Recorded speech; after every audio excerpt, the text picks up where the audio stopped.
Saudações, amados irmãos, um feliz santo sábado para cada um de vocês. Que o Senhor Deus Todo-Poderoso, o Deus de Israel, o nosso Deus, possa abençoar cada um de nós aqui nesse estudo. Hoje, sábado 5 de outubro de 2024. E vamos mais uma vez apresentar o tema sobre a Terceira Guerra Mundial. Quando falo de Terceira Guerra Mundial, antigamente, quando falava disso, as pessoas diziam, mas isso é ilógico, não pode haver uma Terceira Guerra Mundial. Mas agora, depois de 24 de fevereiro de 2022, muitos estão vendo que a possibilidade de uma Terceira Guerra Mundial, um conflito entre o Oriente e o Ocidente, envolvendo a OTAN e os países que fazem parte, né? A OTAN e outros países, outros blocos militares, como se firmou agora neste ano, acordo de parceria militar entre Rússia, Coreia do Norte, Rússia e o Irã, enfim, e os acordos bilaterais ilimitados, como China diz, né? China e Rússia dizem, né? Parceria ilimitada, ou seja, tanto na área tecnológica, comercial, enfim, militar. Eles dizem ilimitados, né? Ilimitados, entende-se, quando dois países dizem assim, nós temos parceria ou acordo ilimitados, você pode imaginar o que é, né? Enfim, você está vendo a formação de dois gigantescos blocos, o bloco ocidental, dominado pelos Estados Unidos, e o bloco oriental, dominado por que tem vários países poderosos, né? China, Rússia. A China, só para você ter uma ideia, é a segunda maior economia mundial, e hoje também é a segunda maior população. A Índia já é a primeira, é o país mais povoado do mundo agora, né? Ultrapassando a China, né? No início deste ano, né? A Índia ultrapassou a China em questão populacional. Mas a Índia é mais do lado ocidental da força, né? Mas não quer dizer também que não pode mudar também. Nós não sabemos o que pode acontecer. Numa guerra, muitas coisas acontecem. Então, você vê no bloco oriental tem a China, tem a Rússia, tem a Coreia do Norte, tem o Irã e outros países, né, que também até na América do Sul, né, temos a Venezuela, que está mais do lado da China, a Rússia da força, né, América Central temos Nicarágua, do ditador Daniel Ortega, América Central também temos Cuba, do ditador Díaz-Canel. E agora os Castros, né? Um morreu e o outro já muito velhinho e passou para o presidente agora, né? Eu não me lembro o primeiro nome dele, mas o sobrenome é Díaz-Canel. Então você vê como o mundo está dividido. O decreto dominical só sairá com o mundo cansado de guerras, de divisão, cansado de inflação, de todo tipo de problemas econômicos. E aí, os Estados Unidos, os protestantes, dominados pelo falso profeta, apresentaram ao mundo uma nova visão. Mas é sobre a cinza deste mundo agora, desse sistema que nós temos hoje. É sobre a cinza desse sistema de hoje que vai surgir a nova ordem mundial, a novíssima ordem mundial. Então o sistema assírio, o período assírio, este período de hoje tem que ficar para trás. A animosidade entre Oriente e Ocidente, China, Estados Unidos, Rússia e Estados Unidos, tudo isso tem que ficar para trás. Para que, em um comum acordo, eles entrem em si, começar a pensar, dizer, olha, realmente não podemos seguir assim, nos matando. Olha, nessa guerra, ou seja, se referindo à Terceira Guerra Mundial, né? Nessa guerra quase eliminamos o planeta. Imagina, a Rússia tem 5.500 ogivas nucleares, Estados Unidos tem 4.500. China, ninguém sabe quanto é, mas está cada vez mais fazendo mais. França tem, Inglaterra tem, na verdade são 9 países que têm essas armas nucleares, né? O primeiro país que tem o maior, né, o maior número é a Rússia, depois vem Estados Unidos, né? Rússia, Estados Unidos, China, França, Inglaterra, Paquistão, Índia, Israel, não é de forma oficial, né, mas acredita-se que tem, né? E depois o último país que entrou no clube muito restrito de países ou nações que têm armas nucleares é a Coreia do Norte. Então são 9. Então depois dessa guerra que está prestes a estourar, que está prestes a começar, se não que começou, só vamos ver que se começou depois de um tempo, né? Eles mesmos vão entrar em si e vai dizer, olha, quase nos autodestruímos, quase nos matamos todos, não podemos seguir assim. Aí entrará a profecia da marca da besta. Tudo isso está na Bíblia. Vamos provar isso pela Bíblia. Antes do decreto haverá um gigantesco conflito mundial. Gigantesco conflito mundial. E vai preparar o mundo para o período babilônico. A Babilônia a Grande, que é a última etapa. Lembrando que depois do dilúvio, o mundo começou com Babilônia. Babilônia. Sim.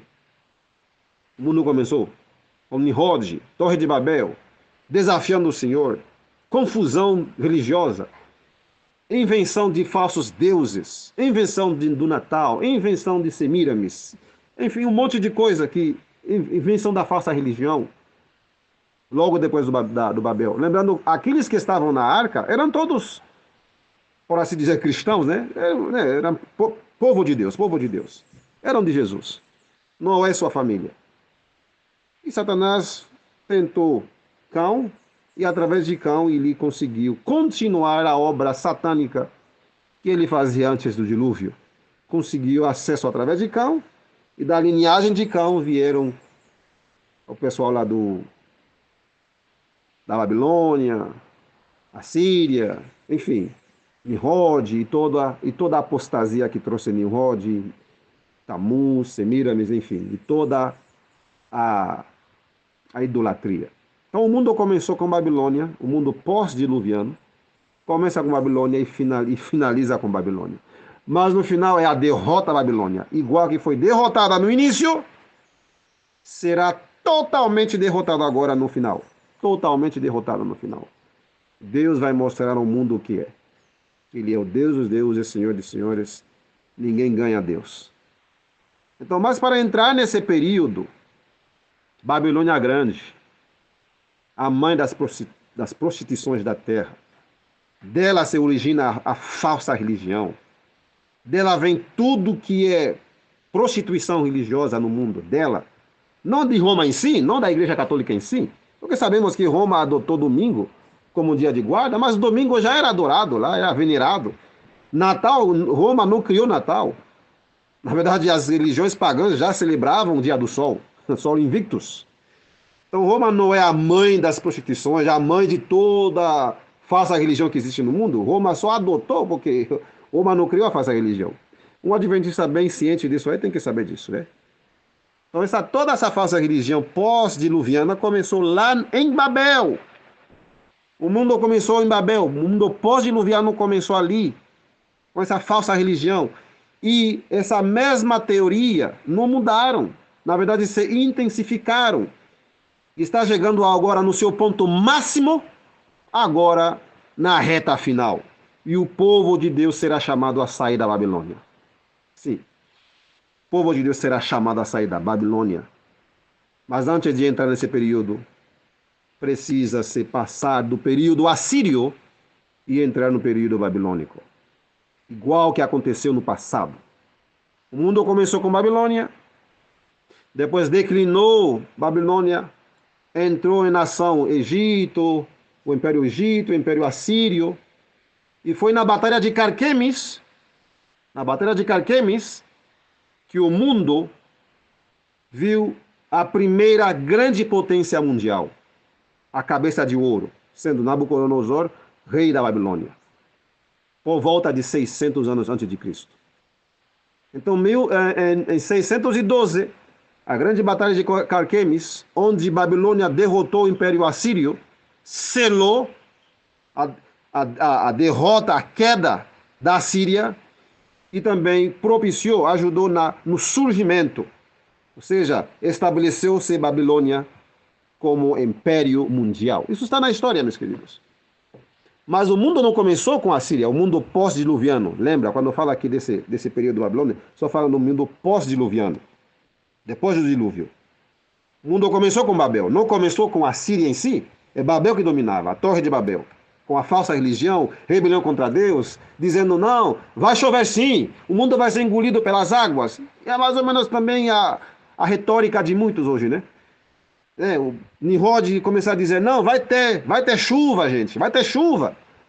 Não acreditem não, esse é Deus que falou que não vai ter chuva, ele mesmo vai inundar nós, vai inundar a gente. Precisamos fazer uma torre, precisamos fazer alguma coisa para escapar. E temos que subir mais alto do que o 15 côvados que subiu o dilúvio no pico mais alto do mundo, das montanhas. A água chegou até 15 côvados acima das montanhas mais altas, né? Então ele dizia assim, agora para escapar temos que ir além desse nível aí. E começaram a construir. E a base desse edifício, a base era tão grande que faziam tipo uma cidade, né? Uma cidade embaixo, enquanto eles continuavam a edificar.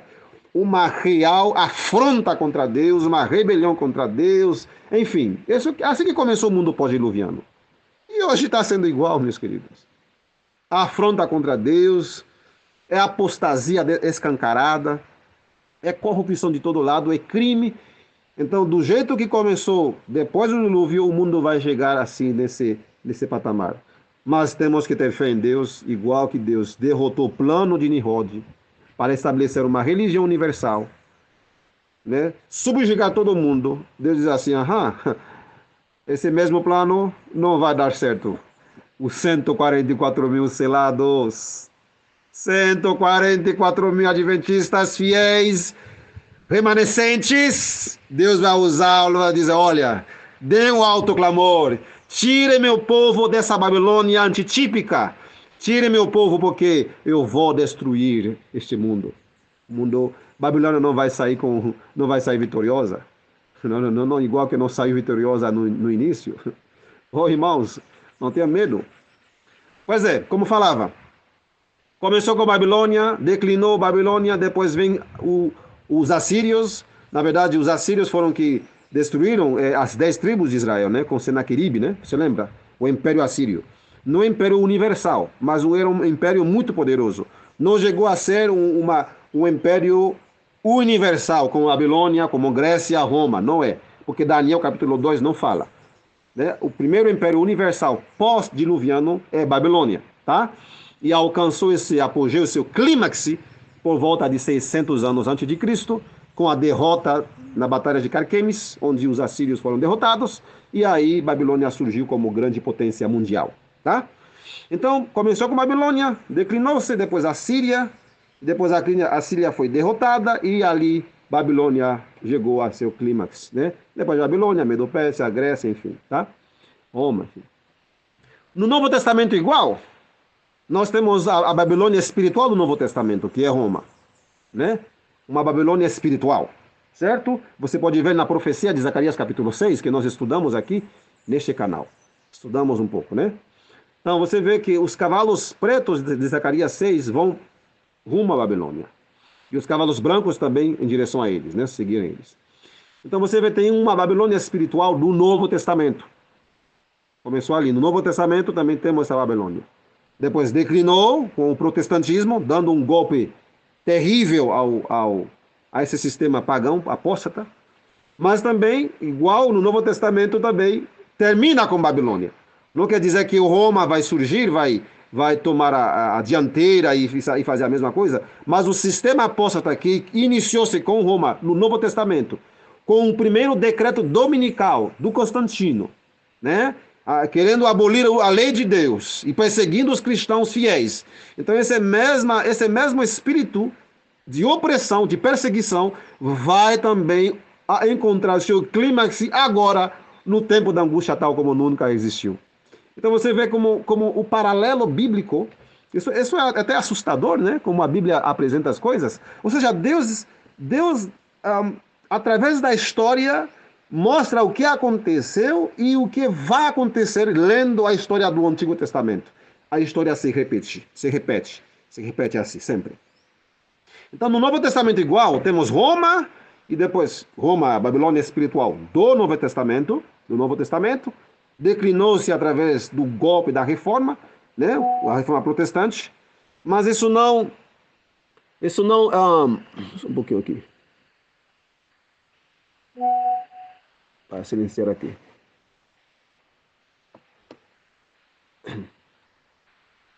Silenciar aqui, ok. Então, Roma começou todo com Roma, a Babilônia espiritual do Novo Testamento, com o primeiro decreto dominical, perseguição, e na reta final também do Novo Testamento, você vê o ressurgimento do mesmo poder perseguidor, opressor, lei dominical, perseguição contra aqueles que não vão abraçar, enfim. Porém, não temos certeza, temos a profecia que diz que essa Babilônia também vai ser derrotada. Amém? Então, vamos agora ver alguns aspectos históricos que devem preparar o mundo para o período babilônico, ou seja, a Babilônia a Grande, a última fase da história humana, que é Apocalipse capítulo 17, né? Ok? Babilônia dirigindo, né? Dirigindo a besta, que é o mundo, né? Símbolo do mundo.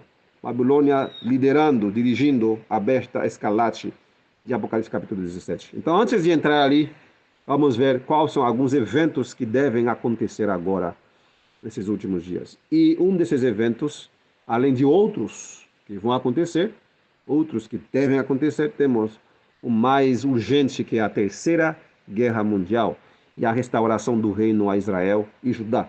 Vamos fazer um pouco de história, né? Estudar um pouco sobre a antiga história, a história do Antigo Testamento. Você sabe que a destruição do reino das 10 tribos de Samaria, né? As 10 tribos do norte aconteceu em 721, 722 a.C., pelo Império Assírio. Você vê isso em 2 Reis, capítulo 17, verso 16 a 18, e outros versos que vamos ler também. E eles abandonaram todos os mandamentos do Senhor. Eles quem? Os das 10 tribos, né? Os israelitas das 10 tribos.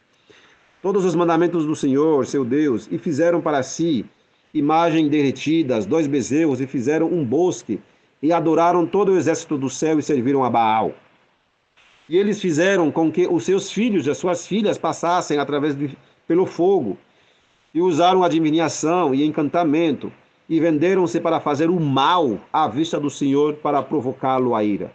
Portanto, o Senhor ficou muito irado com Israel, e removeu-os da sua vista. Não houve nenhum restante senão a tribo de Judá. Então Deus tirou as 10 tribos e ficou somente a tribo de Judá e Benjamim, o reino do sul, né? O que mais aconteceu? Verso 19. Além disso, Judá não guardou os mandamentos do Senhor, seu Deus, mas andou nos estatutos de Israel, os quais eles fizeram. Então você vê até o reino do sul, das 2 tribos, Judá também transgrediu, seguindo os caminhos dos israelitas da Samaria. E o Senhor rejeitou toda a semente de Israel, e os afligiu, e os entregou na mão de espoliadores, até que ele lhes lançou fora da sua vista, porque ele rasgou Israel da casa de Davi, e eles fizeram de Jeroboão, o filho de Nebate, rei, e Jeroboão desviou Israel de seguir o Senhor e fez-los pecar um grande pecado. Qual foi que levou Israel a pecar assim? O primeiro rei, Jeroboão primeiro. Então, quando o governante é um apóstata, o rei anda nos caminhos do inimigo, a tendência é levar também o povo com ele. Sempre haverá um remanescente, alguns que não vão querer seguir, mas a maioria vai no que diz o líder. Então você vê, quando a igreja a igreja do Senhor tem um rei bom, um presidente que teme ao Senhor, vai levar a igreja do Senhor vai levar no caminho certo. Mas quando o líder é um líder corrupto, um líder que não quer seguir os passos do Senhor, e vai levar o povo também para a perdição. Isso tanto serve para a igreja, também serve para os estados, os países, né? Também esse mesmo princípio vale também para os países. Então você vê que Jeroboão I, filho de Nebate, que era o primeiro rei das 10 tribos, levou a casa de Israel a cometer pecados, grandes pecados contra o Senhor. Verso 22. Portanto, os filhos de Israel andaram em todos os pecados de Jeroboão, os quais ele cometeu, deles não se apartaram, até que o Senhor removeu Israel da sua vista, segundo ele tinha dito por intermédio de todos os seus servos, os profetas. Assim, Israel foi transladado de sua própria terra para a Síria até este dia. Então, essas 10 tribos, ninguém sabe onde estão. Eles foram espalhadas mais de 700 anos antes de Cristo pelo Império Assírio. Né? Os assírios fizeram, especialmente Senaqueribe, né? Verso 24. E o rei da Síria trouxe homens de Babilônia e de Cuta, e de Ava, e de Amate, e de Sefarvaim, e os colocou na cidade de Samaria, no lugar dos filhos de Israel, e eles tomaram posse de Samaria e habitaram nas suas cidades. Olha, está aqui que aconteceu a destruição de Samaria, no ano 722 antes de Cristo. Até hoje, ninguém sabe onde foram parar essas tribos, né? De forma precisa, ninguém sabe. Tipo, Ruben, Efraim, Dan, enfim, Manassés, que mais? Issacar, Gade, ninguém sabe onde foram parar essas 10 tribos que dominavam Samaria, ou a parte norte da Terra Santa. Também Judá, ok, você vê aqui a foto do rei, né, que levou esse povo para cativeiro, é Sargão II, né, Samaria em 722, né, Sargão II, que é o mesmo rei da Bíblia. O mesmo rei da Bíblia é o mesmo rei que nós chamamos de Senaqueribe, né, o mesmo rei da Bíblia que nós chamamos de Senaqueribe, que é no língua secular é chamado de Sargão, né, que está em Senaqueribe, ok? Que levou as 10 tribos. Ok, vamos seguir rápido aqui. Vamos seguir aqui rápido. Depois temos a destruição do reino de Judá por volta de 600 anos antes de Cristo pelos babilônios. Você pode ler essas passagens segundo Crônicas, segundo o livro de Crônicas, capítulo 36, verso 16 a 19, você vai ler esses versos que vai falar da destruição de Jerusalém, destruíram os muros de Jerusalém, enfim, e levaram o povo judeu para cativeiro. E depois de 70 anos, né, passados 70 anos, voltaram para reconstruir Jerusalém com Neemias, Esdras, Zorobabel, no tempo dos profetas Zacarias e Ageu. Creio que você lembra disso aí. Aqui estão os textos, né, da destruição, né, segundo Crônicas 36, 20 a 23.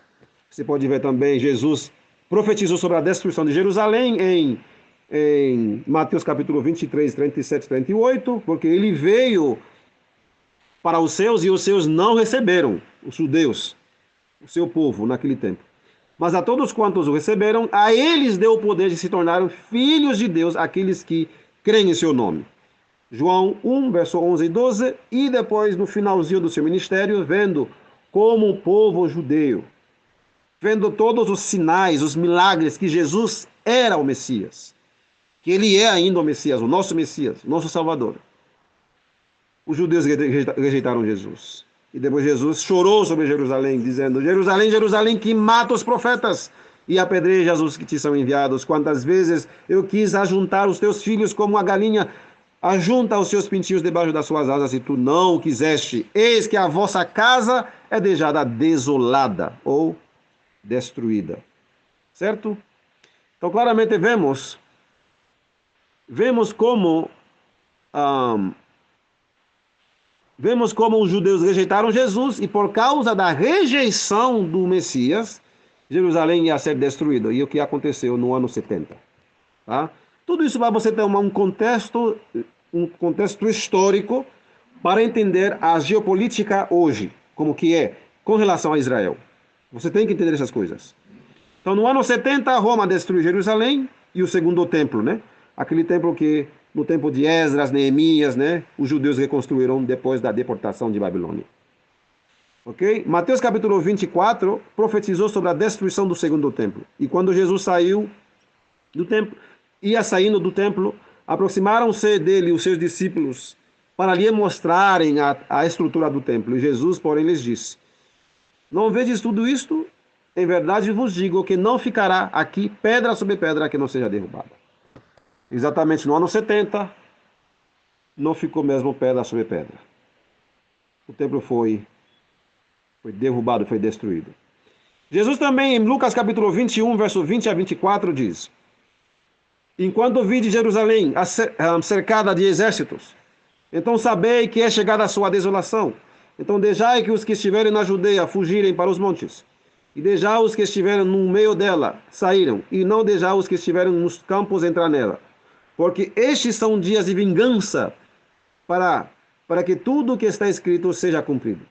Mas ai das grávidas e das que amamentarem naqueles dias, porque haverá grande angústia, ou grande aflição na terra, e a ira sobre este povo.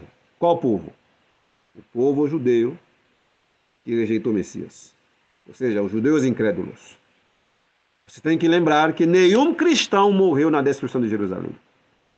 Quem morreu ali é o povo mesmo, em Mateus capítulo 27, esse mesmo povo que diz assim. Mesmo povo que diz assim.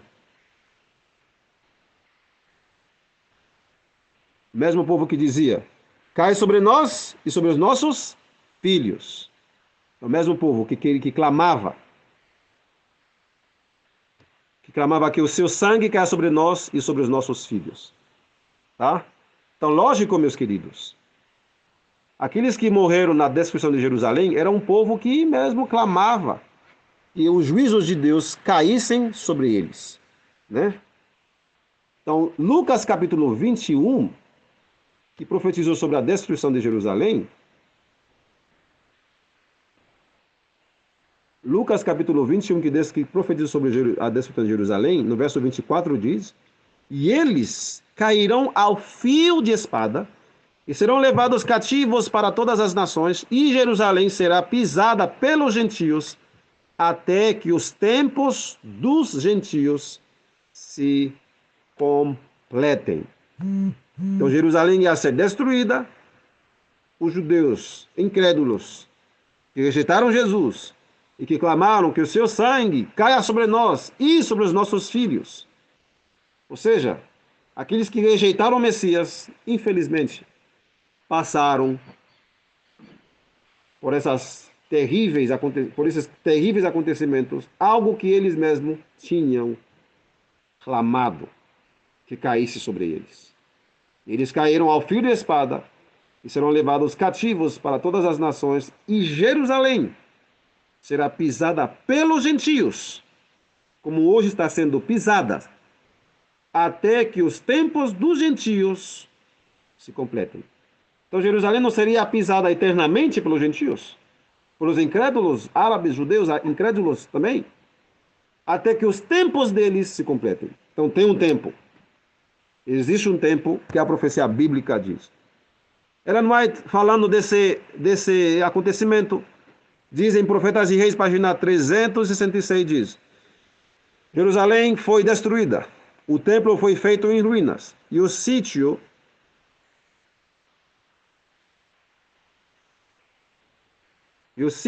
só um pouquinho aqui. Acho que está tendo um problema.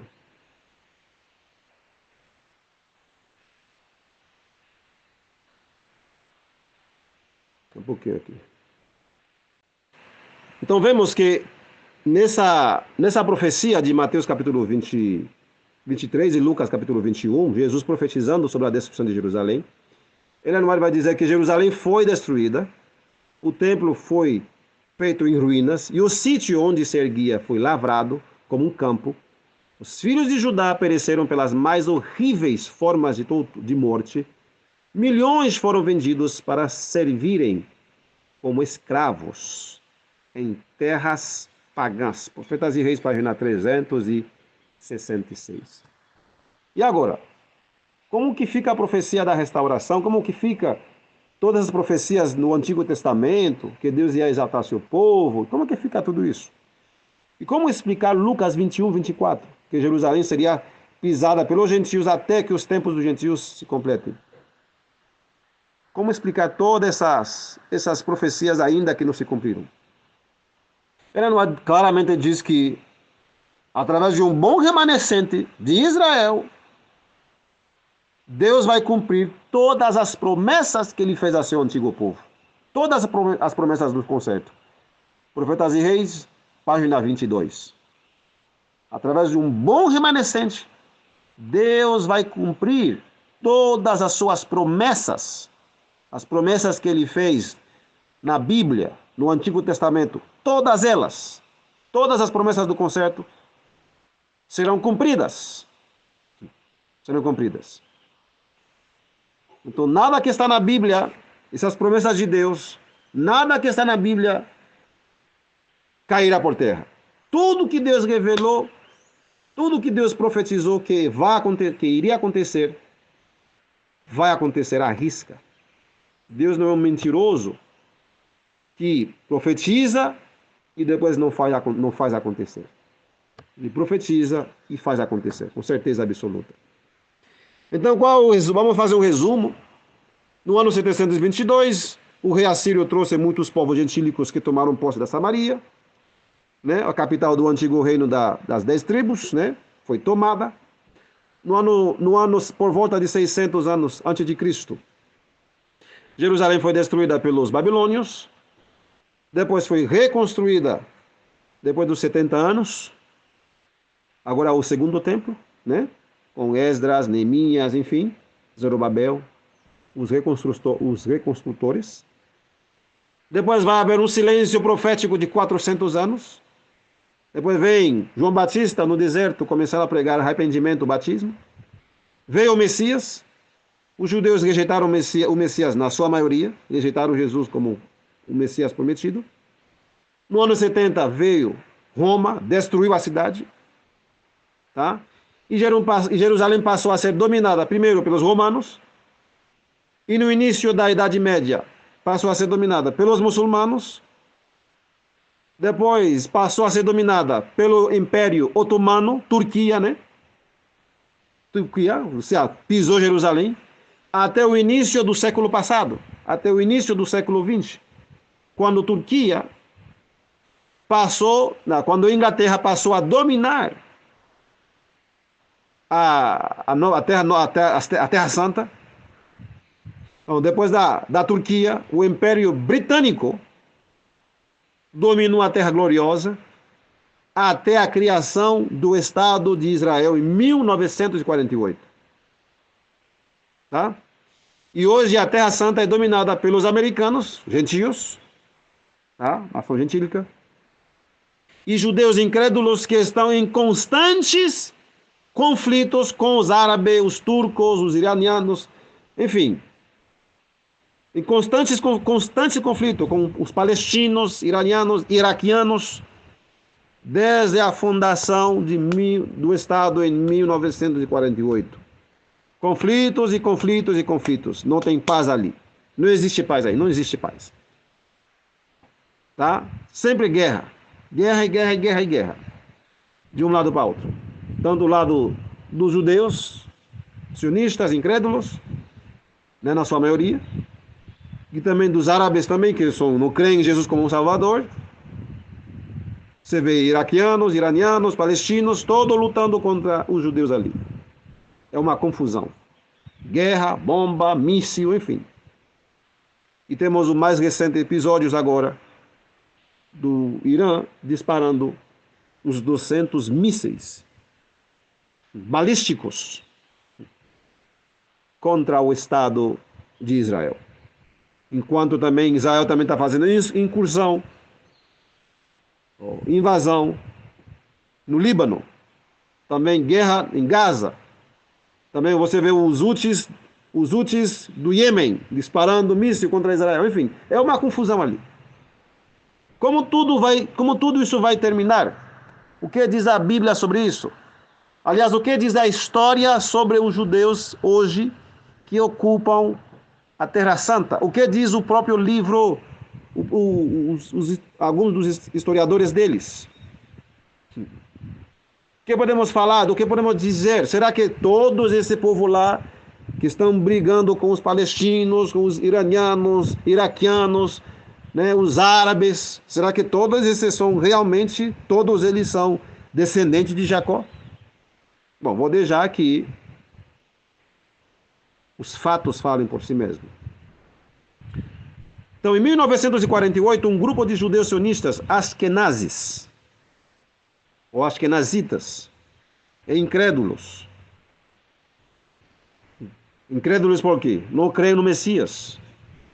Você tem que lembrar que Jerusalém foi destruída porque eles rejeitaram Jesus, mataram o Filho de Deus, e como consequência, a sua cidade, a capital da nação foi destruída pelos romanos. Isso está em Mateus capítulo 23, Lucas capítulo 21, e eles mesmos em Mateus capítulo 27 diziam que seu sangue caia sobre nós e sobre nossos filhos. Essa foi a razão principal que Jerusalém foi destruída. Por matar o Filho de Deus. Por zombar de Deus, zombar dos seus profetas. Jerusalém, que mata os profetas. Agora você vê um grupo com as mesmas ideias de 2000 anos atrás, rejeitando o Messias ainda, e aí vão lá, estabelecem o moderno Estado de Israel com a ajuda da comunidade internacional, e você vê guerra e conflitos desde a criação desse Estado. Sim. Então, esses judeus apoiados pela comunidade internacional, especialmente pelos Estados Unidos, fundaram o que nós temos hoje, o Estado de Israel. E temos que lembrar também que a vasta maioria desses judeus ali não são os verdadeiros descendentes de Abraão, Isaac e Jacó. Muitos deles não são, muitos deles, não pode dizer todos, mas muitos deles não são. Na verdade, a maior parte são os descendentes dos Cazares, um povo gentílico que se converteu ao judaísmo no 8º século da nossa era. E com o passar dos anos, esses Cazares, ou descendentes dos antigos Cazares, aqueles que se converteram ao judaísmo, então são judaizantes, não são judeus, são judaizantes. Aqueles que se converteram ao judaísmo, com o passar do tempo, por estar praticando ritos judaicos e por estar atrelado ou misturado com alguns judeus que viviam, né, naquela área, na verdade que vieram dos judeus sefarditas que moravam na Espanha, como diz o seu próprio historiador Arthur Koestler, vieram judeus que moravam lá na Península Ibérica, Portugal, Espanha, os sefarditas, né? Foram lá para ensinar os Cazares que estavam abraçando o judaísmo. Isso foi no 8º século da nossa era. No 8º século. Isso foi que aconteceu, a conversão dos Cazares ao judaísmo. E com o passar do tempo, esses Cazares conversos, judaizantes, começaram a se passar como verdadeiros descendentes das antigas tribos de Judá e Benjamim, que foram espalhadas entre as nações. Essa é uma grande verdade, e também até uma verdade pouco conhecida. Sim. Então, que essas tribos que foram espalhadas na destruição de Jerusalém no ano 70, tá? Judá e Benjamim. Então, aqui se trata de uma das mentiras mais escondidas, mais bem conservadas da história. Muitos nem sequer pensam, imaginam que essa coisa acontece. Você pode ver algum desses antigos descendentes, né, desses novos descendentes dos Cazares, né? Muitos deles são Cazares, da casaria, né? Tá aqui, a casaria, né? O grande império que existia lá no Mar Cáspio, né? No Mar Negro, onde está a Crimeia hoje, né? Então, mais de 80% dos assim chamados judeus de hoje são descendentes diretos desse antigo império Casaria. Esses falsos judeus não têm absolutamente nada a ver com os judeus bíblicos, com os hebreus bíblicos. São judaizantes. Né? Deve haver uma minoria, uma porcentagem pequena entre eles, sim, porque houve outros judeus que moravam lá na Europa que vieram para ensiná-los, né? Pode haver casamentos entre eles, né? Mas a maior parte hoje desse povo lá, brigando com os árabes, não são realmente os reais descendentes de Abraão, Isaac e Jacó. Por isso a Bíblia diz: eu conheço a blasfêmia dos que se dizem judeus, e não o são, mas são a sinagoga de Satanás. Seja falando a mentira. Onde você pode conferir todos esses dados, toda essa história aí, com cartas, com informações precisas. É do autor aqui que está na frente de vocês, Arthur Koestler. E o nome do livro dele, The 13th Tribe, que seria a 13ª tribo. Ok? A 13ª tribo. Esse mesmo Arthur Koestler, ele mesmo reconhece que ele também é descendente de Casares, né? No próprio livro. Mas ele é chamado de judeu, né? O autor judeu, né? Então, no seu livro, a 13ª tribo do judeu Ashkenazi, e se você quer saber quem é Ashkenazi, pegue a sua Bíblia em Gênesis capítulo 10. Gênesis capítulo 10, da linhagem de Jafé saiu Ashkenazi. Da linhagem de Sem saiu o povo judeu, Abraão, Isaac e Jacó. Abraão é da linhagem de Sem. Ashkenaz é da linhagem de Jafé. Tá? Então, judeus ashkenazita ou ashkenazes, ok? Pelo próprio nome bíblico, eles não vêm da linhagem de Sem. Portanto, não vêm da linhagem de Abraão, Isaac e Jacó. Porque Ashkenaz vem da linhagem de Jafé. Só uma questão para você esclarecer. Mas o livro está aí. Então, o livro, a 13ª tribo do judeu Ashkenaz Arthur Koestler, afirma que a maior parte dos judeus de hoje são os descendentes do antigo império dos Casares. Ele vai mostrar toda a correspondência, como que os Casares se tornaram judaizantes, como foi a conversão deles, quem foi que veio para ensiná-los o rito da circuncisão, todo o judaísmo. E depois da destruição da casaria, o antigo império dos Casares, esse povo que se tornou judaizantes, se espalhou pela Europa, porque o império deles foi destruído, se espalhou pela Europa, e continuaram assim, no rito do judaísmo, e se passaram como judeus. E assim foi. Não casaram com ninguém mais, só casaram entre eles, né? Só que se casaram contra eles, se você não é judeu, não casava, e faziam negócio entre eles só, prestavam dinheiro, e por um sistema que eles desenvolveram, pela riqueza, porque o império foi destruído, mas muitos fugiram com as suas riquezas, o ouro, prata, todos que eles tinham, e se estabeleceram em outros países da Europa, e foram migrando nesses países, e se estabeleceu uma rede, uma comunicação íntima entre eles, através das suas sinagogas, suas maneiras de viver, e eles foram os primeiros precursores de bancos da Europa, né? E a influência desses chegou até nós. Boa parte desse pessoal lá são donos de grandes bancos, são trilionários, muito dinheiro, muito dinheiro, dono das maiores empresas do mundo, mas só vem lá atrás, mais de 1000 anos atrás, né? Destruiu-se o império da casaria, e esses judaizantes, que agora se passaram por judeus, né? Como se fossem judeus autênticos, né? Aí começaram a desenvolver um sistema de comércio, de emprestar dinheiro. Entre eles lá, depois, emprestavam, né?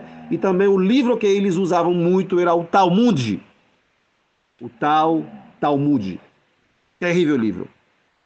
Tá? Então está tudo aí no livro. Leia esse livro se você puder.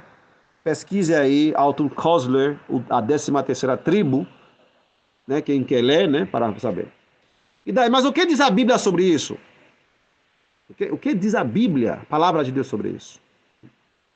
O que diz a Bíblia sobre a criação do Estado de Israel em 1948? Veja o que diz a palavra de Deus. Reúnam-se, sim. Reúnam-se, ó nação não desejada, antes que o decreto produza seu efeito, antes que o dia do Senhor passe como a palha, antes que o furor da ira do dia do Senhor venha sobre vós, antes que o dia da ira do Senhor venha sobre vós. Pois Gaza será abandonada, Asquelon uma desolação, eles expulsarão as Dode no meu dia, e Ecrom será desarraigada. Aí você vê uma nação não desejada, que estaria se reunindo, na verdade, já passou essa profecia aí, reunindo-se antes do estabelecimento, antes do decreto de estabelecer o reino, antes de Deus fazer voltar o cativeiro do seu povo, o seu povo que crê no Messias, que crê em Jesus, que aceita Jesus como seu Deus, como seu Salvador, antes de estabelecê-lo na sua terra, esse povo não desejável, não desejada, estaria se reunindo antes que o decreto produza seu efeito. Antes do dia do Senhor, antes que o dia do Senhor passe como palha, antes que o furor da ira do Senhor venha sobre vós. Então eles estariam se reunindo antes do cumprimento do dia do Senhor, grande e terrível.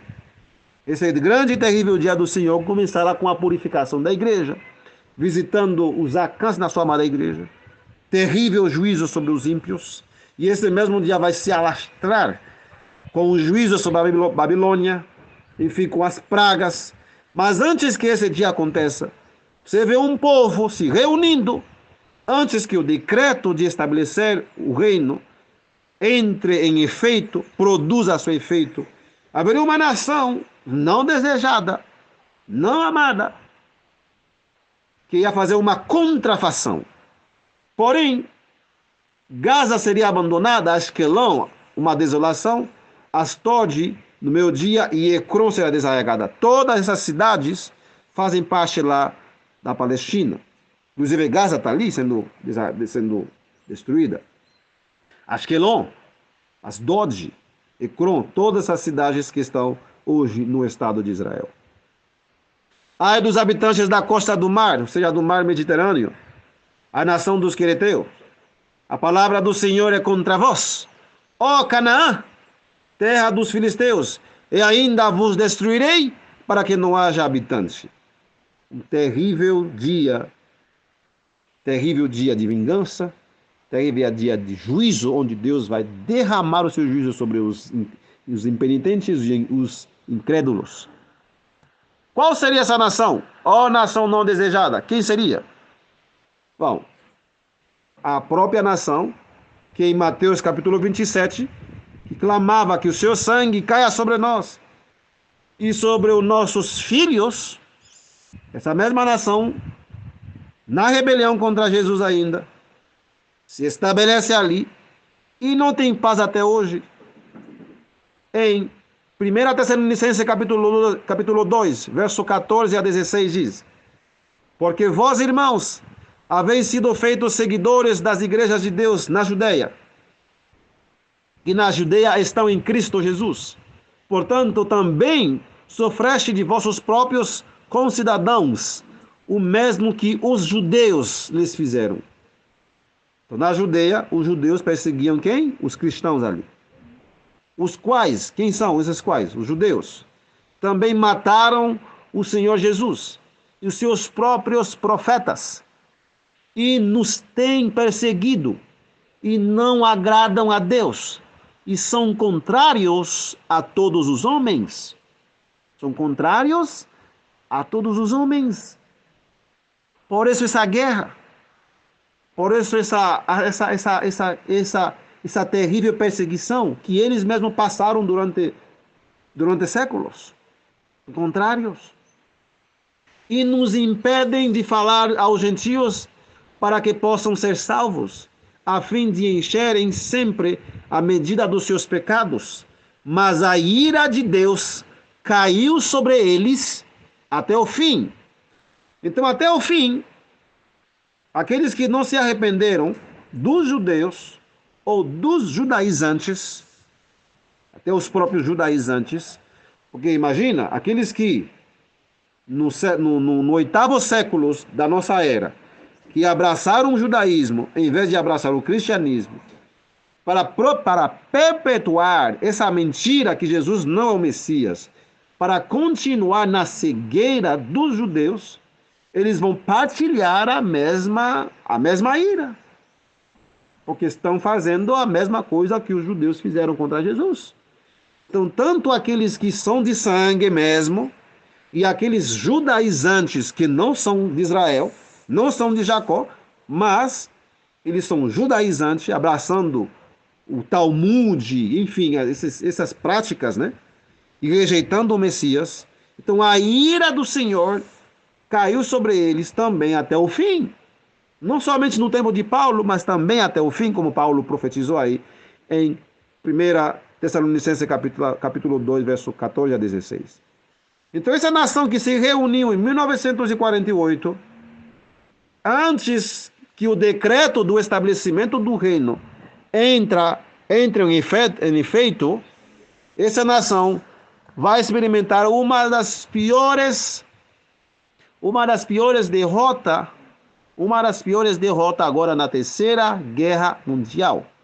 Terrível, terrível, terrível acontecimento que o mundo verá em seguida. Continuando agora em Sofonias.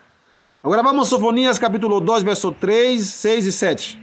Eu li em Sofonias capítulo 2, verso 1, 4 e 5. Reúnam-se sim, ó nação não desejada, né? Mas vamos continuar a leitura e vamos ver, né? O que Deus vai fazer. Aí você vê dois grupos. Um grupo, nação não desejada, né? Que vai experimentar um juízo, né? Antes que o dia do Senhor venha sobre vós. Sobre vós, qual vós? Nação não desejada. Então eles vão experimentar um terrível juízo no próprio lugar onde eles estão se reunindo, antes que o decreto do Senhor produza o seu efeito. Tá? Então Gaza será abandonada, Asquelon, Asdod, Ecrom, todas essas cidades que fazem parte lá da Palestina. Tá? Mas também Deus tem um povo humilde. Buscai ao Senhor, vós todos os mansos da terra, que tendes moldado o seu juízo. Buscai a justiça, buscai a mansidão. Pode ser que sejais escondidos no dia da ira do Senhor. E a costa do mar será habitação e cabanas para os pastores, e currais para os rebanhos, e será para os restantes da casa de Judá. Ali se alimentarão nas casas de Asquelon, se deitarão de tarde, pois o Senhor seu Deus os visitará e os fará tornar do seu cativeiro. Sofonias capítulo 2, verso 3, 6 e 7. Então, na mesma hora que Deus enviou a mensagem da restauração do reino, no mesmo período, nos anos 40, na verdade a mensagem da restauração do reino, que explica Sofonias capítulo 2, Zacarias 12, Zacarias 8, Jeremias 30, 31, enfim, muitas profecias que falam sobre o reino. Nesse mesmo período, também surgiu entre a nação não desejada para fazer uma contrafação, para correr antes que o decreto do Senhor produza seu efeito. Eles vão se estabelecem ali, dizendo que eles estão cumprindo as profecias que Deus revelou pela primeira vez em 1937, através da mensagem da vara. Então, isso é profético. Isso é profético. 1937, pela primeira vez, Deus revelou agora, diz assim, olha, essas profecias de Jeremias 30, Jeremias 23, Jeremias 31, como você pode ver, são as profecias para os últimos dias. De Joel capítulo 3, verso 4 e 5, que Deus vai estabelecer o seu reino. Isaías 49, Isaías 11, Isaías 2, Isaías 3, Isaías 4. E de forma específica, ela não diz que essas profecias é para os últimos dias. O próprio profeta diz que é para os últimos dias. Curiosamente, depois que Deus deu o decreto que ele vai executar essas profecias, que era para o fim, e antes que o decreto produzisse o seu efeito, que Deus estabeleça seu povo na sua terra, aí surge, se reúne uma nação não desejada, uma nação que ainda rejeita Jesus, mas alegam ser filho de Deus, povo de Israel, enfim, e eles vão lá com a ajuda da comunidade internacional, especialmente dos Estados Unidos, eles vão lá e formam o Estado de Israel. Mas se você pergunta, se aceitam Jesus como Messias, aceitam Jesus como Salvador, a vasta maioria desse povo ali, igual que aconteceu no primeiro século, eles rejeitam Jesus e dizem que Jesus é um impostor. Então, o que devemos esperar agora é o cumprimento do verso 2 de Sofonias. Primeiro, o verso 1 se cumpriu, 1948. Reúnam-se, sim, reúnam-se, ó nação não desejada. Sofonias 2, verso 1. Antes que o decreto produza seu efeito, antes que o dia do Senhor passe como palha, antes que o furor da ira do Senhor venha sobre vós. Então eles se reuniram, se estabeleceram ali, antes do decreto, mas também tem uma parte do verso 2 que mostra que a ira do Senhor vai cair sobre eles, mais uma vez como caiu no primeiro século. Uma gigantesca guerra, que hoje, nesse contexto nosso, terceira guerra mundial. Irmãos, isso é muito profundo, porque é interessante. Na hora de Deus revelar a mensagem, explicar Ezequiel 36, Ezequiel 37, Ezequiel 38, mostrar que Deus vai fazer um refúgio para seu povo, para não passar pelas pragas, Satanás já movimentou o mundo, fez tudo, né? E aí, de repente, surge na cena internacional os judeus incrédulos, ainda com as mãos sujas do sangue de Cristo. Mas as pessoas vão dizer, mas irmão, como tu vai estar falando isso? Eles não mataram Jesus. Lembra em Mateus capítulo 27. O seu sangue caia sobre nós que estamos matando eles, né? Os judeus ali, 2000 anos atrás, e também sobre os nossos filhos. Ou seja, qualquer um que está repetindo a mesma mentira dos fariseus, dos saduceus, lá atrás, negando Jesus, está perpetuando a maldição. Misericórdia. E se podia até parecer isso, essa mensagem é anti-Israel, anti-judeus. Não. Nós não somos anti-Israel nem anti-judeu, porque Jesus é judeu.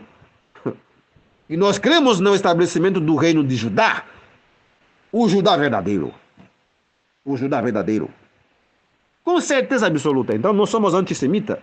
Bom, não poderíamos ser antissemita, porque o semitismo vem de Sem, filho de Noé. Então, da linhagem de Sem, nasceu o povo judeu, o povo de Israel. E nós cremos que os 144 mil são todos descendentes de Israel. E eu estou me esforçando para fazer parte dos 144 mil filhos de Israel. Tá? Ou pelo menos estar com eles. Então eu não poderia ser antissemita, porque os 144 mil são todos semitas. Então nós não somos antissemitas. Não somos. Não podemos ser catalogados como antissemitas, ou anti-Israel, ou anti-judeu. Jesus é judeu. Jesus é israelita. Não se esqueçam disso. Na Nova Jerusalém haverá 12 portas, e são 12 portas judeu, israelita, 12 portas de Israel. Não haverá uma porta para gentios. Ah, quer dizer que os gentios não vão entrar? Claro que eles vão entrar, todos os salvos vão entrar na Nova Jerusalém. Serão adotados em uma das tribos, aqueles que não são das tribos. O anjo, cada porta tem um anjo, o anjo vai indicar em qual porta você passar, porque no céu é todo ordem e decência. Ordem e decência. O anjo está ali, vai dizer, fulano, tua porta é ali. Ah, você é de Judá? Judá, aqui está a tua porta. Mas eu não sou nem de Judá, nem de nenhuma das tribos. Então o anjo vai dizer, na lista aqui você foi adotado em tal tribo. É assim? Então nós somos contra Israel. Não somos contra judeus. Estamos mostrando, porém, os judeus que ainda rejeitam Jesus e querem ficar lá na Terra Santa, enganando até o mundo evangélico, o mundo protestante, enganando eles, dizendo nós somos os filhos de Abraão, filhos de Deus e tal, e rejeitando Jesus, o que devemos esperar com certeza absoluta, tão certo como Deus está no céu e aqui nós, seus servos aqui na terra, tão certo que o dia é seguido pela noite, tão certo que depois desse pôr do sol, amanhã, na hora certa, haverá o dia, o raiar do dia, tão certo que o sol, a lua existe, tão certo que eu estou respirando e vivo, tão certo que Deus Todo-Poderoso está nos guiando em toda a verdade, eu vou dizer para você, qualquer pessoa, qualquer judeu que está nesse pensamento, rejeitando Jesus e querendo estar lá nesse estado, o estado de Israel como está hoje, rejeitando Cristo, incredulidade, que Jesus é um impostor, veja o que vai acontecer. Uma terrível guerra e eles serão derrotados. Com toda o exército dos Estados Unidos, que é o maior exército do mundo, com toda a sofisticação de armas, de dinheiro, donos de banco, e aqui e ali, apoiado pela França, Alemanha, Estados Unidos, apoiada pelas nações mais poderosas do mundo. É verdade, isso é fato. Deus diz que eles vão cair. Igual que caíram no ano 70, 40 anos, depois de rejeitar Jesus. Depois de clamar, ele é um impostor, mata ele, que o sangue dele cai sobre nós, sobre os nossos filhos. E qualquer judaizantes, rejeitando Jesus, rejeitando Cristo, e fechando os olhos sobre as claras provas da sua messiandade, não podemos esperar outra coisa senão um juízo de Deus. Mas, irmão Leonel, será que Deus perdoa aqueles judeus que vão abraçar a mensagem do alto clamor? Claro, lógico. No primeiro século, muitos judeus foram salvos. Muitos mesmo. Os discípulos eram todos judeus. Os 3.000 que abraçaram a mensagem lá na pregação de Pedro eram todos judeus. E outros 5.000 que abraçaram, enfim, muitos foram salvos. Deus pode salvá-los? Claro, com certeza absoluta. Mas e aqueles incrédulos que vão ficar na incredulidade de Jesus, que eles querem ficar lá na Terra Santa, que é a terra de Deus, e rejeitando a mensagem, o que vai acontecer com eles? Bom, vai acontecer Sofonias 2, verso 2. Antes que o furor da ira do Senhor venha sobre vós, antes que o dia da ira do Senhor venha sobre vós, vós quem? Nação não desejada. Que correu antes de o decreto de Deus produzir o efeito. E no contexto aqui escatológico, a mensagem, o decreto veio em 1937. Chegou a mensagem. Qual a mensagem? A mensagem do estabelecimento do reino. Porém, a mensagem do selamento em si chegou em 1929, lógico. Mas depois de um tempo, Deus revelou, olha, tem mais luz na própria escritura, tem mais luz. Aí diz, olha, vai ter um reino. E muitos não acreditaram. Muitos até abandonaram a mensagem do selamento quando, pela primeira vez, Victor Utef diz assim, olha, além do decreto, além disso, além do selamento de 144.000, mas também tem essas profecias que vão se cumprir. Jeremias 31, Ezequiel 36, 37, Ezequiel 20, vai mostrando que vai ter um reino, vai ter um refúgio. Muitos abandonaram a mensagem.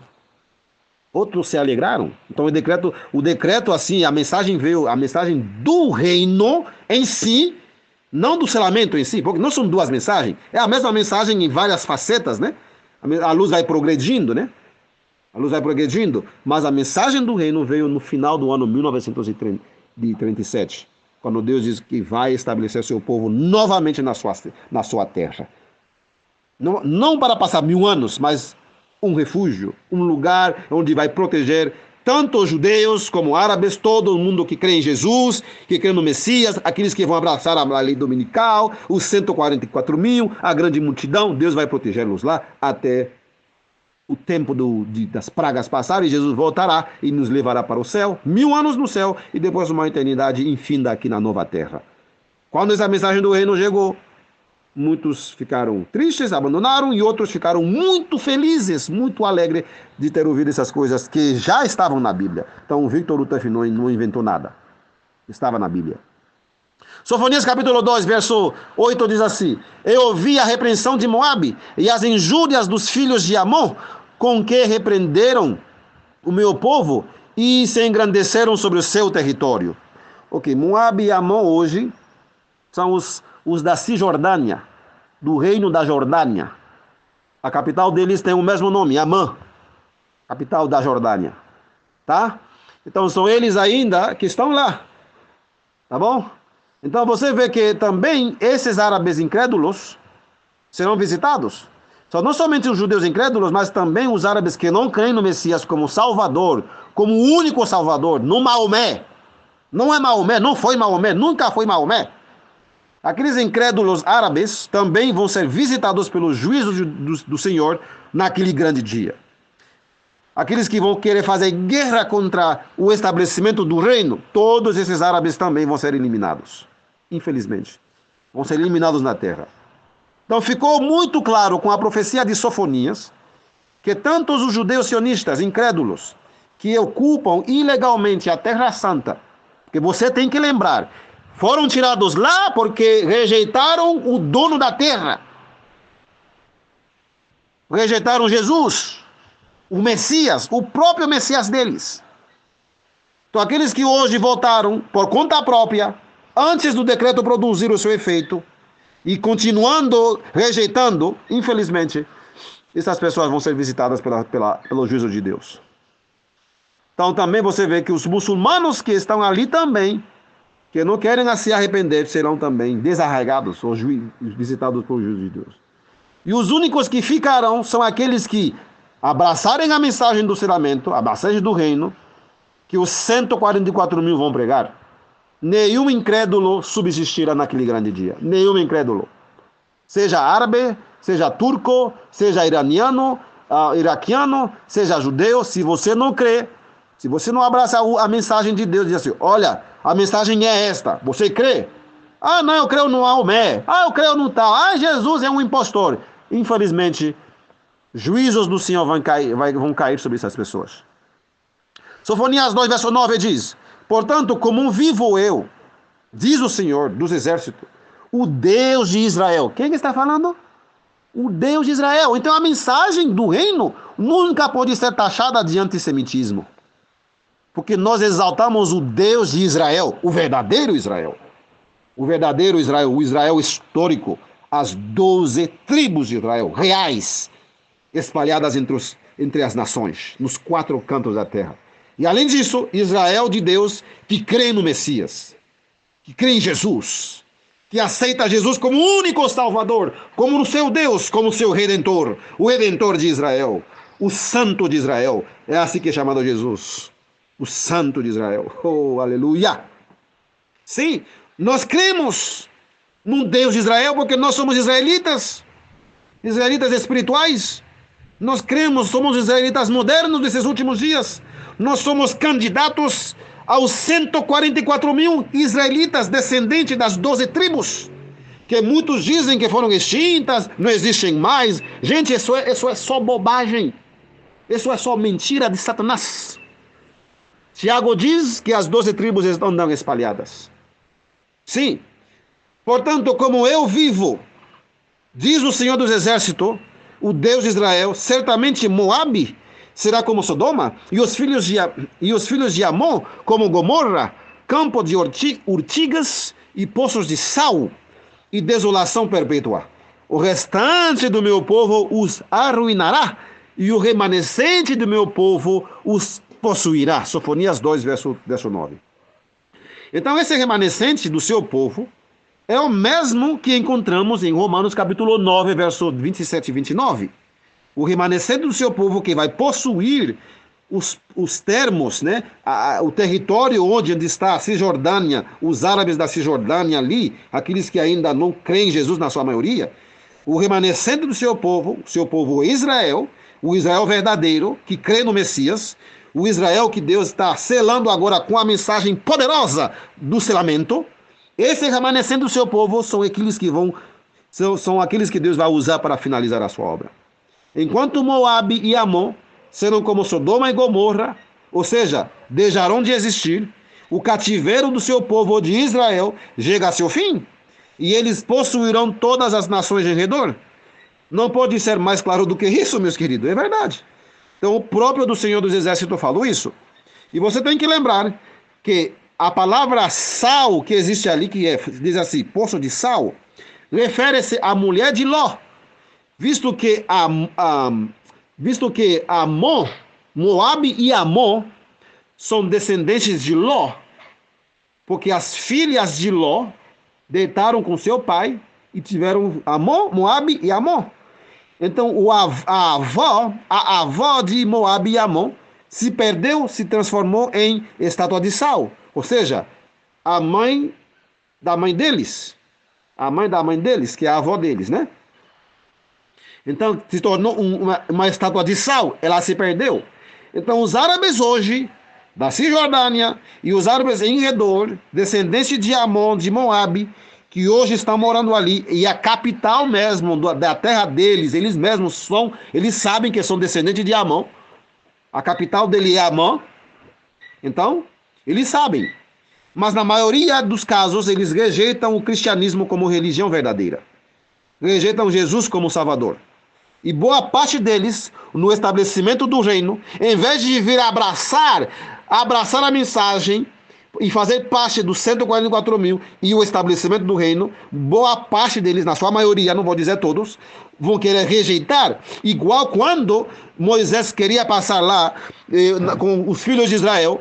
O que fizeram os amonitas, os moabitas? Eles não saíram em contra assim para dizer: olha, vocês são nossos parentes, olha, Ló era sobrinho de Abraão, nós somos parentes, podem passar, vão lá na sua terra, se estabeleçam ali. Não, os amonitas e os moabitas fizeram tudo para impedir o estabelecimento do reino no tempo de Moisés.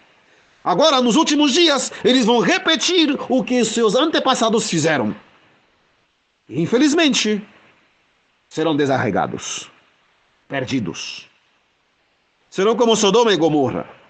Enquanto os amonitas e os moabitas modernos, descendentes dessas antigas tribos de Moabe e Amon, que estão morando aí na Terra Santa, que hoje são vistos como árabes, como adoradores de Maomé. Ok? Eles vão ser, a Bíblia diz que vão ser como Sodoma e Gomorra, mas agora Deus vai mostrar que os remanescentes do seu povo não vai ser como Sodoma e Gomorra. Ou seja, você vê um contraste entre Sofonias capítulo 2, 9, em Romanos capítulo 9, verso 27 e 29. Vamos ler agora. Isaías também clamava acerca de Israel: ainda que o número dos filhos de Israel seja como a areia do mar, o remanescente será salvo, porque ele concluirá a obra e a abreviará em justiça, porque o Senhor fará breve a obra sobre a terra. E como Isaías disse antes, se o Senhor Sabaoth não nos tivesse deixado semente, teríamos nos tornado como Sodoma e teríamos sido feitos semelhante a Gomorra. Olha o contraste. Enquanto os moabitas e os amonitas antitípicos, aqueles que moram ali na Cisjordânia, ali os árabes ali em redor, serão como Sodoma e Gomorra, agora os remanescentes do Senhor, aqueles que vão possuir esses árabes, que vão dominar toda essa área aí, aqueles que vão estabelecer o reino, Deus diz que não vão ser como Sodoma e Gomorra, porque Deus preservou a semente deles. Oh, aleluia! Deus preservou a semente deles. Ou seja, Deus tem o seu remanescente espalhado entre as nações. O remanescente de Israel, o verdadeiro Israel, o Israel de Deus, das 12 tribos. Então, aqueles incrédulos que andam por aí, dizendo que Deus, as 12 tribos de Israel foram extintas, eles estão contradizendo Romanos capítulo 9, porque diz assim, como disse Isaías antes, se o Senhor Sabaoth não nos tivesse deixado semente, teríamos nos tornado como Sodoma e teríamos sido feitos semelhante a Gomorra. Será que hoje tem algum descendente de Sodoma e Gomorra? Não, todos morreram. Inclusive o pessoal lá de Ló, o genro dele, os netos deles não quiseram sair, todos pereceram. Todos pereceram, não ficou nada de Sodoma e Gomorra, nenhum descendente de Sodoma e Gomorra, não existe nenhum. Todos foram aniquilados de forma repentina. Sim. Então, aqueles que dizem que Israel foi extinto, as 12 tribos foram extintas e tal, não existem essas tribos ali. Gente, isso é satânico. Porque a Bíblia diz que Deus preservou a semente de Israel, o remanescente de Israel. E o fato é que hoje nós temos a mensagem deles, a mensagem do estabelecimento deles, a mensagem do selamento deles, a mensagem do selamento dos 144 mil é prova mais do que suficiente que Deus não se esqueceu de seu povo. Deus se lembrou da semente de Israel e Deus nos visitou com essa poderosa mensagem. E o fato é que a Igreja Adventista do Sétimo Dia é chamada na profecia o Israel moderno, o Israel espiritual. E o fato é que nessa igreja Deus enviou a mensagem do selamento dos 144 mil. E o fato é que a profetisa da igreja, Ellen G. White, falou, esforcemos-nos com todo o poder que Deus nos deu para estarmos entre os 144 mil. Temos mais provas, mais do que suficiente de que nós somos esse povo. Nós da Igreja Adventista do Sétimo Dia, é nessa igreja, a amar a igreja do Senhor, nela que Deus vai selar o remanescente de Jacó, os 144 mil de todas as tribos de Israel. Sim, isso vai acontecer, meus queridos. Não deixe que o inimigo venha colocar minhoca na tua cabeça, colocar verme na tua cabeça, heresia na tua cabeça, dizendo, esse povo ali é o povo do passado, não existe mais. É isso que diz Paulo? É isso que diz Apocalipse? Não. Na verdade, com o remanescente do seu povo selado, 144 mil selados, ele diz que vai concluir a obra e vai abreviá-la em justiça, porque o Senhor fará breve a obra sobre a terra. Mas antes de fazer essa obra, abreviar essa obra na terra, ele precisa selar o remanescente de Israel.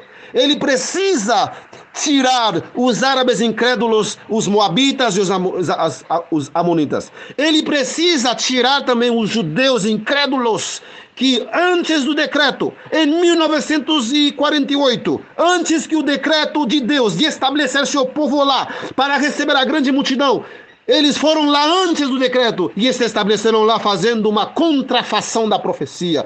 Deus precisa purificar a sua terra. E é isso que nós estamos estudando hoje. Haverá uma terrível guerra que nós chamamos Terceira Guerra Mundial. Sim. E Sião, Jerusalém, será a sede mundial da igreja durante o alto clamor. E se ela vai ser a sede mundial da igreja durante o alto clamor, então Deus precisa fazer algo. Deus precisa preparar essa terra. Deus está nos preparando para que, na hora certa, possamos participar desse glorioso evento. Continuando o nosso estudo agora, em Sofonias capítulo 2, verso 10 e 11.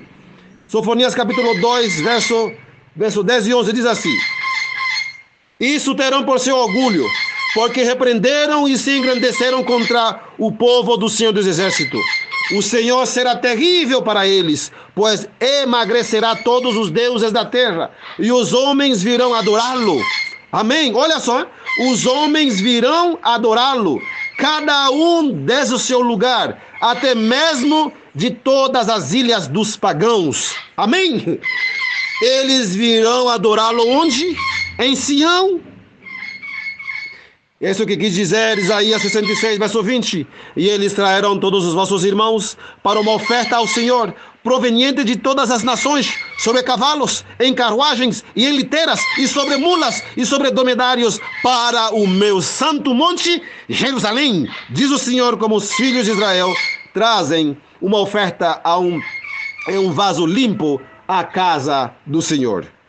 Com certeza absoluta, meus queridos, vemos que até das ilhas dos pagãos haverão pessoas vindo. Se eles estão vindo, é porque eles irão para Jerusalém. Até das ilhas dos pagãos, das ilhas dos mares dos pagãos. Sim, oh, meus queridos, e por isso Jerusalém, Sião, vai ser a sede mundial da igreja remanescente durante o alto clamor. E muitos povos irão e dirão: vinde vós e deixai-nos subir ao monte do Senhor, em direção à casa do Deus de Jacó. Em direção à casa do Deus de Jacó. E ele nos ensinará a respeito dos seus caminhos, e nós andaremos nas suas veredas. Pois de Sião sairá a lei, e de Jerusalém a palavra do Senhor. Então Sião vai ser a sede mundial da igreja do Senhor durante o alto clamor. Ok, meus queridos, até agora essa parte ficou bem clara. Ficou clara que Sião vai ser a sede. Deus vai purificar não somente a sua igreja, a igreja adventista do sétimo dia, com o juízo de Ezequiel 9, mas também ele vai preparar a terra, tirando tanto os judeus incrédulos, preservando somente aqueles judeus que creem no Messias, que creem na mensagem de Deus, e também vai tirar os árabes incrédulos, fanáticos, extremistas, que não aceitam Jesus como Salvador. Então não haverá nenhuma ameaça àqueles 144 mil e a grande multidão que estarão se juntando, se reunindo até das ilhas dos pagãos, indo para adorar Jeová dos exércitos na Terra Santa.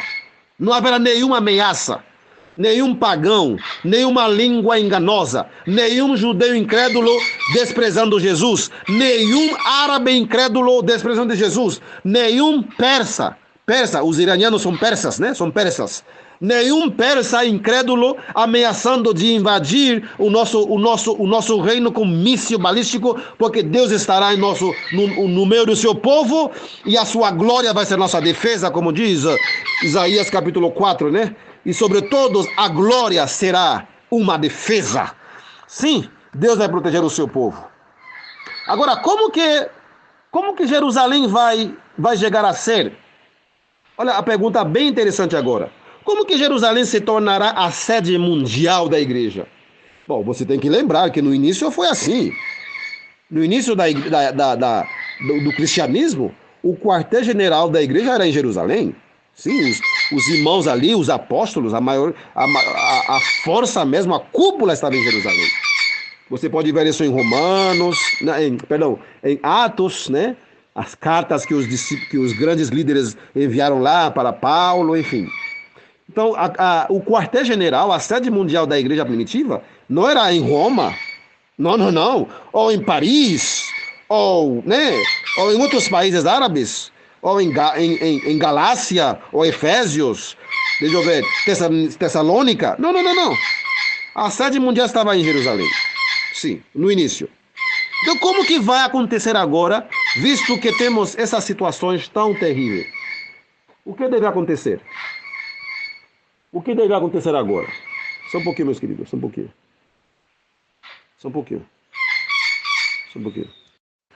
Então, como que Deus vai fazer com que Jerusalém seja, mais uma vez, a sede mundial da igreja? Isso não deve parecer estranho para vocês, porque já aconteceu no passado.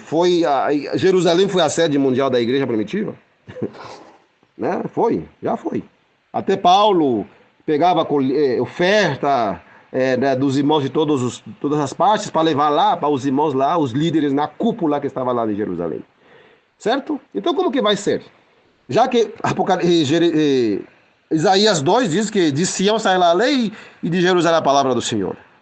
O povo vão ir lá. Vinde, vós desejamos subir ao monte do Senhor, em direção à casa do Deus de Jacó, né? Em direção à casa do Deus de Jacó, na sede mundial da igreja, Sião, Jerusalém. E daí você vê, os pagãos vão vir adorá-lo lá. Isaías 66, verso 20, diz que eles vão os pregadores, aqueles que vão escapar da destruição de Ezequiel 9, os 144 mil cheios do Espírito Santo, e aqueles que estarão com os 144 mil fazendo o trabalho da pregação a nível internacional, eles vão levar todos os vossos irmãos provenientes de todas as nações a meu santo monte em Jerusalém. Mas como está Jerusalém hoje? Oh, guerra, conflito. E como que Deus vai fazer? Então, para isso, vamos em Zacarias capítulo 1, verso 18 a 21. Então eu levantei os meus olhos e eis que vi 4 chifres. E disse ao anjo que falava comigo: que são estes? E ele me respondeu: estes são os chifres que dispersaram a Judá e a Israel e a Jerusalém. E o Senhor me mostrou 4 carpinteiros. O Senhor me mostrou 4 carpinteiros.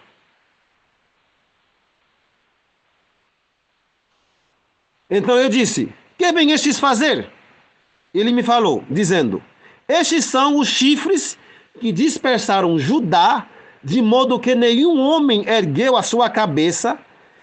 Estes, pois, vieram para amedrontá-los, para derrubar os chifres dos gentios que levantaram seu chifre contra a terra de Judá, para dispersá-la.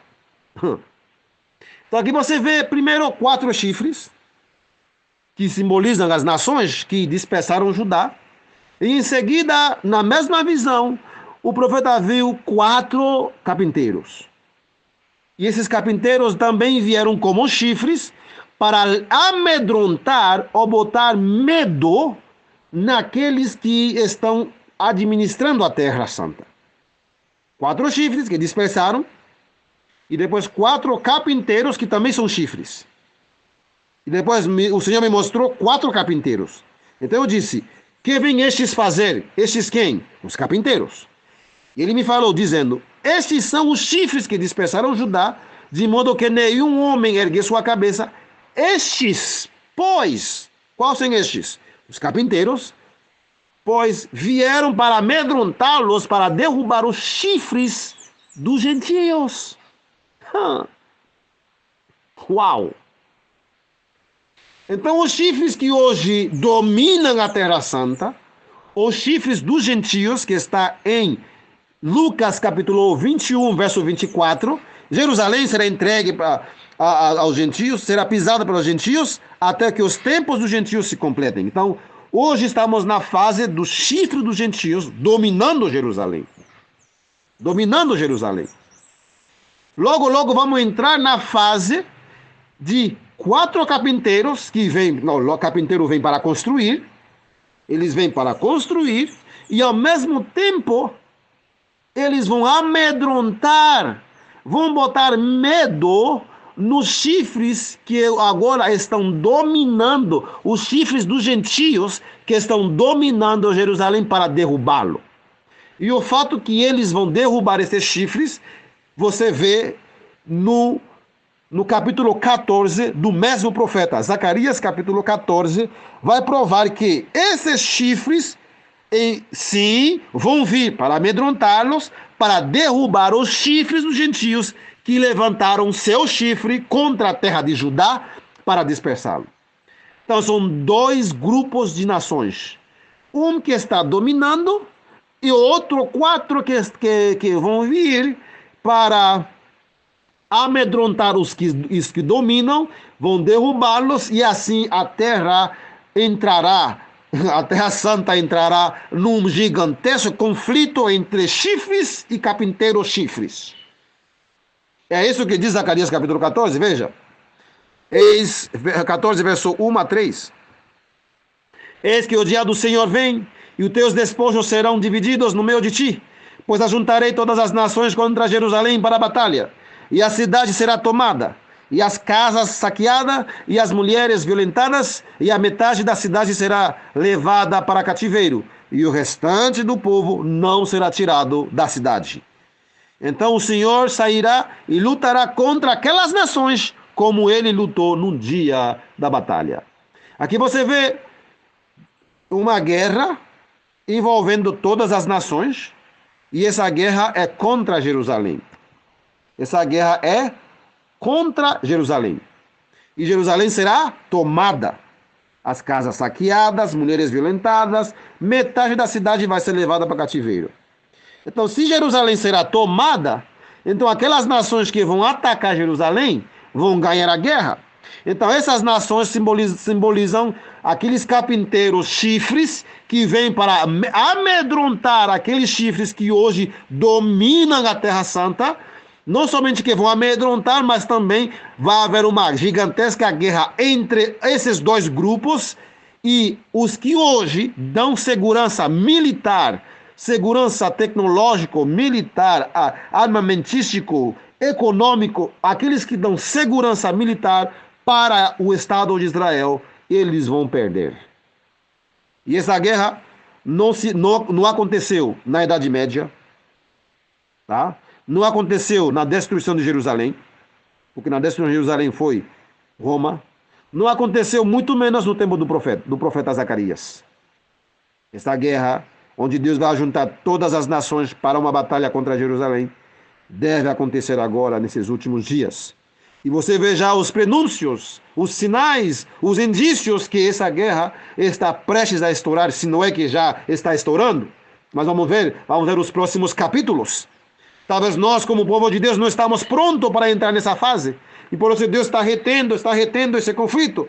É o momento de você e eu agora nos santificar, nos unir em oração, em jejum, nos unir como um povo, o povo do salvamento, para continuarmos nossa obra, tanto os daqui, mas os da África, dos Estados Unidos, Canadá, unir em oração, em jejum, e praticando as reformas, nos preparando para sermos selados. E uma vez selados, uma vez preparados, Deus vai soltar esses ventos, Deus vai permitir que essas guerras comecem, e logo o reino vai ser estabelecido e o alto clamor será dado e Jesus voltará. Isaías capítulo 14 também confirma essa mesma verdade. O Senhor dos Exércitos, verso 24, Isaías 14, 24. O Senhor dos Exércitos tem jurado, dizendo: certamente como eu tenho projetado, isto então acontecerá. E da forma que tenho proposto, então isto prevalecerá. Para que eu venha quebrar os assírios em minha terra, e sobre os meus montes os pisarei. Então seu jugo se apartará deles, e seu fardo se apartará dos seus ombros. Isto é o plano que o Senhor que é proposto sobre toda a terra. Sobre toda a terra. Isto é a mão que é estendida sobre todas as nações. É um conflito que vai envolver todas as nações. Um conflito que vai envolver toda a terra, porque o Senhor dos Exércitos tem planejado. E quem irá anular isto? E sua mão está estendida, e quem fará retornar? Verso 29. Não te regozijes a Palestina inteira, ou seja, país lá, terra lá de Israel, a Palestina inteira, porque a vara que te golpeava está quebrada, pois proveniente da cauda da serpente surgirá uma cocadriz, e seu fruto será uma flamejante serpente voadora. E o primogênito do pobre alimentar-se-á, e o necessitado repousará em segurança. E eu matarei tua raiz com a inanição, e ele assassinará teu remanescente. Geme, ó portão, chora, ó cidade, tu, Palestina inteira, está derretida, pois virá do norte uma fumaça, e ninguém estará sozinho em seus momentos fixados. O que deverá alguém então responder aos mensageiros da nação? Que o Senhor tem fundado a Sião, e o pobre entre seu povo confiará nisto. Então vemos a destruição da Palestina. Sim, haverá um ataque aéreo massivo vindo do norte. E o que está ao norte de Israel? Você pode ver o Irã, também, que está ao norte de Israel, nordeste. Você pode ver também a Rússia no extremo norte, e você pode ver também Turquia. Então daí, de um desses países, haverá um um ataque massivo que vai destruir todo o sistema aéreo defensivo de toda a Palestina, de todo o povo que mora aí nessa terra. E daí Deus vai fazer um milagre, e isso deve acontecer agora nesses dias. Um milagre, um milagre, um milagre. E só um milagre. Por que um milagre? Irmãos, a presença militar dos Estados Unidos no mundo é grande. Esse é um mapa aqui na frente de vocês, e você vê que os Estados Unidos, que é o aliado de Israel, tem mais de 700 e tantas bases militares no mundo. Praticamente em quase todos os países, em mais de 80 países, os Estados Unidos têm presença militar. Na Alemanha, no Portugal, Arábia Saudita, enfim, a Arábia Saudita está em Síria, Espanha, Portugal, Itália, enfim, Kosovo, Irlanda, Reino Unido, Islândia, Bélgica, enfim, lá no Pacífico, tá? Nos Estados Unidos tem Japão, Coreia do Sul, né? Coreia do Sul, Japão, Filipinas, aí nas ilhas americanas, Guam, Ilhas Marianas do Norte, que mais? Tailândia, Camboja, Singapura. Então, os Estados Unidos têm mais de 700 bases, mais de 750 bases militares nos Estados Unidos. E na América do Sul, o Brasil não tem. O Brasil não tem bases americanas, mas no Peru tem, no Chile tem, na Colômbia tem, né? Na América do Sul, na América Central tem em Costa Rica, Salvador, Honduras, enfim. Ok? Até em Cuba, se você sabia, né? Cuba comunista tem uma base americana em Guantánamo, né? Não sei se vocês sabiam disso aí. Guantánamo. E Porto Rico é um dos estados dos Estados Unidos, um estado associado, lógico, tem muitos militares ali. No Egito, enfim, tem Bahrein, Catar. Então, para Deus, para nós isso é impossível. A nação mais preparada. Qual nação poderia derrotar os Estados Unidos num conflito convencional? Eu duvido que exista uma nação no mundo hoje capaz de derrotar os Estados Unidos militarmente falando, tá? Porque a nação que tem mais bases militares espalhadas no mundo inteiro, todos os continentes, tá entendendo? Então, como que Deus vai fazer com que caia essa defesa? É um milagre. Aí é aí que Deus intervém, que ele diz que ele vai quebrar os assírios na minha terra, e sobre os meus montes os pisarei.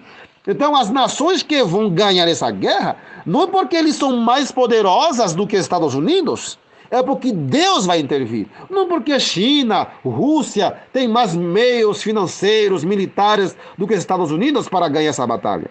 É porque Deus vai intervir. E depois de intervir, Jerusalém vai cair.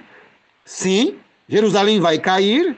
E depois da queda de Jerusalém, as nações que vão ganhar essa terceira guerra mundial em Jerusalém, aí Deus vai sair e vai lutar contra aquelas nações ímpias. E o fato que eles ganham, eles saqueiam as casas, saqueiam as cidades, violentam as mulheres, claro, você vê que são nações ímpias, nações despiedadas, que não têm princípios do Senhor, não são nações boas.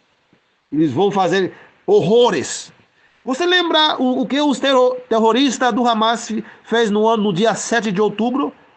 No dia 7 de outubro, como eles invadiram o Estado de Israel, eles saquearam, violentaram mulheres, mataram bebês, fizeram atrocidades. Então essas nações que vão ganhar na Terceira Guerra Mundial, não porque são boazinhas, são terríveis. Mas Deus vai abaixar o orgulho dos Estados Unidos, abaixar o orgulho e a arrogância dos judeus incrédulos, vai abaixar também a arrogância, o orgulho dos árabes incrédulos. Eles vão achar que Maomé nos deu uma vitória, Maomé estava com a gente. Deus vai dizer, Maomé não, não, eu sou o Deus de Israel. E Deus vai dar umas pragas, vai derramar uma praga terrível sobre eles. Então, meus queridos, o que está acontecendo hoje foi profetizado, está acontecendo debaixo do nosso nariz. Algo que foi profetizado e hoje, pela graça e misericórdia de Deus, temos a Bíblia na mão e somos capazes, pela graça e misericórdia de Deus, pela mensagem que Ele enviou para nós, para o nosso favor, para o nosso ensinamento. E eu, depois de estudar essa mensagem durante anos, estudando dia e noite, e vendo a geopolítica internacional, eu pego a Bíblia com a mensagem da vara e eu explico o que vai acontecer com o assídios do Senhor. Não porque Leonel é o profeta, Leonel é o cara, olha, é um cara tudo bem superdotado. Não, irmãos, nada disso. Pela graça e a sua misericórdia, e pela mensagem que Ele enviou, pela Bíblia que está na nossa mão e com o espírito de profecia também. Ok, meus queridos? É assim. Então, se você diz ter a última mensagem para o mundo, você tem que pegar a Bíblia e explicar o que está acontecendo no mundo. Não com achismo. Não, eu acho que vai ser assim. Não, com achismo, com insegurança. Não. A Bíblia fala toda a verdade ou não fala nada. Quando Deus revela uma mensagem, que para o tempo a mensagem é suficientemente capaz de desvendar a realidade do mundo atual, revelando o que vai acontecer, e assim o povo de Deus estará se preparando para escapar o juízo iminente, se preparando para ser porta-vozes do Senhor, mensageiros do Senhor, salvadores que estarão sobre o monte de Sião com o Salvador Jesus para salvar a grande multidão no tempo da angústia da terrível lei dominical. Que Deus abençoe cada um de vocês. Essa foi a mensagem de hoje, sábado 5 de outubro de 2024. Vamos fazer uma oração final e depois vamos abrir os microfones para que vocês possam fazer as suas deliberações, os seus comentários com relação ao tema da Terceira Guerra Mundial. Oremos a Deus. Senhor, nosso Deus, nosso Pai que está nos céus, louvado, engrandecido, adorado seja teu santo nome, Senhor. Oh, Papai querido, obrigado, Senhor, pela mensagem que o Senhor enviou para a tua igreja. Obrigado porque o Senhor nos capacitou também para poder entender e passar para o teu povo. Obrigado porque o Senhor nos ama e nos revela tanta luz, coisas que os grandes políticos não sabem, os presidentes não sabem, eles não têm a luz, eles vão de acordo com os conselheiros, militares ou econômicos, eles não têm essa luz que nós temos. Mas aquilo que eles nem sequer entendem, eles não conhecem o futuro, mas o teu povo, através do espírito de profecia em ação, o espírito de profecia, a tua palavra é viva e poderosa, já nos revelou, nos desvendou o futuro e nós sabemos o que vai acontecer. Isso para a tua glória, para a tua honra, não para a exaltação própria, não para que sejamos orgulhosos, arrogantes e cheios de nós mesmos, não, Senhor, mas para a exaltação do excelso e todo-poderoso Deus de Israel. Oh, Senhor, muito obrigado, Pai querido. E ajuda-nos a viver essa mensagem, a praticar os princípios dessa mensagem, para fazer essa mensagem parte da nossa vida íntima, em qualquer lugar que vamos, que possamos refletir essa luz. Oh, Papai querido, entregamos essas famílias aqui reunidas, Pai querido. Entregamos cada uma delas nas tuas mãos, Senhor, a minha família e a família de cada irmão que estão ouvindo essa mensagem poderosa. Salva teu povo, santifica a tua igreja, Senhor. Salve os 144 mil. E acorde a tua amada igreja, a igreja adventista do sétimo dia, Papai querido. Acorde a tua amada igreja, Senhor. Abra os olhos dos pastores, dos líderes aí em frente dessa igreja. Que eles venham a entender essa mensagem poderosa, que não é um ataque contra a igreja, mas uma mensagem que vem para selar o teu povo remanescente, Senhor. Aqueles que suspiram, que gemem por causa de todas as abominações que estão sendo praticadas na tua amada casa de oração, Senhor. Tem misericórdia de nós e do teu povo. E nos dê uma semana na tua santa presença. E obrigado mais uma vez pelo poder do Espírito Santo, pela presença do Espírito Santo nesse estudo. Oh, Satanás irou-se, Senhor. Talvez enviou alguns agentes para desviar o foco, para desviar a atenção. Mas Satanás é derrotado pelo sangue de Cristo Jesus. Já é um inimigo vencido. E nós, teu povo, o venceremos cada dia mais pelo sangue do Cordeiro. Oh, Senhor, dá-nos força para seguir no caminho reto, no caminho estreito, para assim, Senhor, fazer a tua vontade, ser selados e assim amanhã ser usados como os nobres do reino, como salvadores da grande multidão nós junto com o Salvador do mundo, Jesus Cristo, teu Filho. Em nome dele, Cristo Jesus, o Salvador, nosso irmão e também nosso advogado. Em seu nome nós pedimos e te agradecemos, papai querido. Amém, Senhor Deus. Amém. Amém, Pai querido. Amém.